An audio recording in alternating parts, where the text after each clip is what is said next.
Kita masuk ke lebih dalam lagi tentang subconscious mind karena 88% tindakan kita kontribusi pikiran bawah sadar. Kita wajib mengenal apa itu pikiran bawah sadar dan bagaimana program software terpasang pada pikiran bawah sadar kita. Ketika manusia baru lahir, di belahan bumi manapun manusia itu lahir, dari suku apapun dan dari tingkat strata ekonomi keluarga level apapun, dari tingkat strata ilmu pengetahuan keluarga dari level apapun, sang jabang bayi softwarenya masih kosong. Disinilah 5 tahun pertama manusia diinstal kebenaran dalam tanda petik versi lingkungan dan orang tuanya yang akan dia bawa sepanjang hidupnya. Kita bahas lebih rinci sedikit tentang pikiran sang anak. Seorang anak terlahir di dunia tanpa merasa takut, kecuali rasa takut akan gelap dan rasa takut akan suara keras. Semua ketakutan yang lain pasti dipelajarinya ketika dia tumbuh menjadi dewasa. Lama kita tidak membicarakan mengenai ilmu aplikasi psikologi ini. Sesekali menyambar ilmu ini boleh ya. Mungkin ada manfaatnya dalam saya mengingatkan diri saya sendiri dan Anda sahabat yang membutuhkannya. Ini bukan ilmu canggih, ini hanya pengetahuan sederhana. Kali ini kita membahas tentang rasa takut. Rasa takut itu sangat dominan di dalam mempengaruhi orang lain. Dalam bahasa kerennya, fear factors. Dunia advertising, dunia politik, dunia bisnis mengeksploiti rasa takut ini menjadi komoditas dalam tanda petik belanja. Ketakutan akan kelangkaan barang, ketakutan akan keterbatasan membuat perilaku menumpuk barang dan ini terjadi di dalam semua orang. Terutama para wanita yang terus dieksploiti rasa takutnya ini. Saya beri contoh bahwa iklan yang paling efektif di kelas retail adalah yang mengeksploitir rasa takut. Misalnya, iklan pasta gigi dari merek ternama menceritakan akan kuman jahat yang akan menggerogoti gigi sang anak.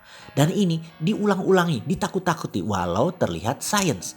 Lalu pasta gigi ini solusinya bagi para ibu. Dan percaya saya, mayoritas wanita kebeli dengan iklan itu.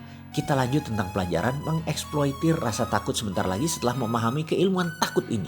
2 rasa takut utama yang biasa berkembang dalam diri kita semua adalah takut akan kegagalan, takut akan kekalahan, dan terus berkembang menjadi rasa takut akan kritik dan penolakan.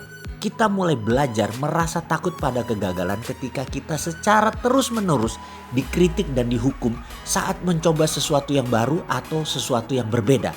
Kita dibentak dan kita dilarang-larang. Jangan, jauh-jauh dari sana, hentikan, letakkan. Hukuman fisik dan tidak ditunjukkannya rasa cinta, ancaman-ancaman yang dilontarkan yang membuat Anda merasa takut dan tidak aman seringkali mengiringi hentakan dan kritik-kritik seperti ini. Inilah muasal terbanyak rasa takut tadi tumbuh di benak manusia.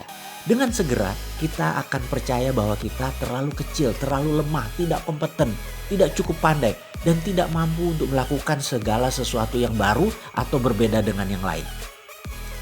Manusia yang ditekan tersebut kemudian akan mengekspresikan perasaan ini dengan kata-kata, saya memang tidak mampu, saya tidak mampu, saya tidak mampu. Setiap saat dia berpikir untuk melakukan sesuatu yang baru atau menantang. Reaksi otomatis dalam dirinya biasanya merupakan perasaan takut, gemetaran, dan perutnya mulai bergolak, tidak enak. Reaksi ini akan persis sama dengan ketika pantatnya ditampar oleh orang tuanya dulu. Lalu dia berkata, saya tidak mampu, saya tidak mampu. Itulah subconscious memprogram dirinya menjadi seseorang yang tidak berkemampuan. Rasa takut akan kegagalan adalah penyebab utama dari kegagalan yang terjadi pada masa dewasanya nanti. Sebagai akibat dari kritik destruktif yang sering seseorang terima pada masa kecil. Kemudian dirinya menjadi seorang dewasa yang cenderung tidak berani melakukan banyak hal. Orang tersebut tidak mampu menunjukkan seluruh potensi dirinya yang dimilikinya secara maksimal. Orang tersebut akan berhenti bahkan sebelum dia memulai mengerjakan sesuatu untuk pertama kalinya.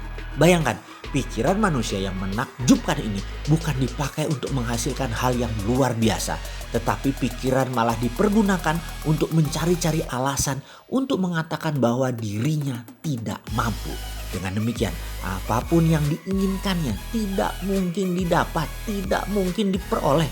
Kita merenung sebentar, melihat diri kita. Sudahkah kita benar dalam tanda petik mendidik anak kita dengan kritik destruktif atau nasihat dengan sapaan lembut yang membangun? Apakah dulu dalam menerima didikan kita dibentak, kita dihardik, kita dimaki, baik oleh lingkungan ataupun oleh keluarga, dan kita memilih menerimanya.